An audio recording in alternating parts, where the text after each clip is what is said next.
வேதவோட semi solid food recipes பார்க்கலாமா? நான் ஏன் ஃபர்ஸ்ட் சாலிட் ஃபுட்டுன்னு சொல்லாமல் செமி சாலிட் ஃபுட்னு சொல்கிறேன் அப்படின்னா, எடுத்த உடனே குழந்தைங்களுக்கு சாலிட் ஃபுட் கொடுத்தீங்க அப்படின்னா அவங்களுக்கு வந்து கண்டிப்பாக சாப்பிட முடியாது. அவங்க முழுங்க தெரியாமல் கண்டிப்பாக துப்பிடுவாங்க.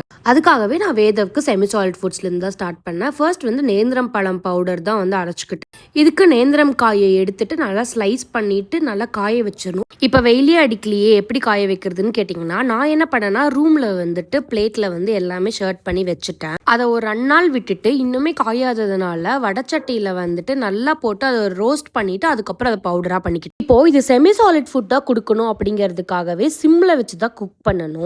அப்பதான் வந்து பவுடர் நல்லா வெந்து கஞ்சியா மாறும். அது வெந்துருச்சா அப்படின்னு எப்படி தெரிஞ்சுக்கலாம் அப்படின்னா, நீங்க ஸ்மெல் பண்ணி பார்த்தீங்கன்னா அந்த பச்சை வாசனை அப்படியே போயிடும். அப்படியே கொடுக்காதீங்க, லம்ஸ் இருக்கும். அதனால வந்து கண்டிப்பா வந்துட்டு ஃபில்டர் பண்ணி கொடுங்க. இப்போ நான் காட்டுற கன்சிஸ்டன்சியில கொடுத்தீங்க அப்படின்னா கண்டிப்பா வந்து குழந்தைங்களுக்கு துப்பவும் தெரியாது, அது அட் த சேம் டைம் அவங்களுக்கு முழுங்கிறதுக்கும் ஈஸியா இருக்கும். இந்த மாதிரி ரெசிபி வீடியோஸ் போடணும் அப்படின்னு நினச்சிங்கன்னா கண்டிப்பாக வந்துட்டு ரெசிபி அப்படின்னு கமெண்ட் பண்ணுங்கள், நான் உங்களுக்கு ஃபர்தராக போஸ்ட் பண்ணுறேன்.